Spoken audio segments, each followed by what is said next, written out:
Je sais pas qui je suis, comment on définit.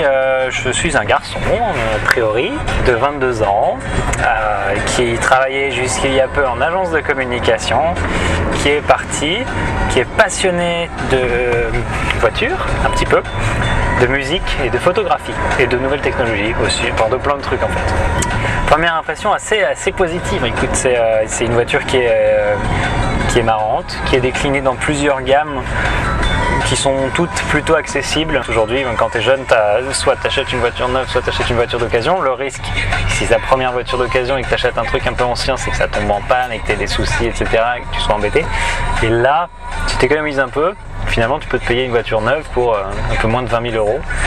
Ça reste une somme, bien sûr, mais du coup, tu as une voiture qui est moderne, qui est fiable avec 5 ans de garantie. Et du coup, c'est des moteurs qui sont réputés comme étant très fiables et costauds. Ce qui est quand même un point positif. La Soul, elle a quelque chose de sympa déjà, c'est qu'elle est personnalisable. C'est aussi de là que son nom vient.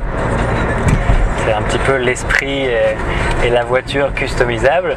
La plupart des modèles haut de gamme ont une caméra de recul qui est intégrée dans le rétroviseur. C'est pas sur toutes les voitures. Et de toute façon, il faut aussi savoir se garer sans ce genre de système. Mais c'est des petits plus qui sont quand même très appréciables. Donc ça rend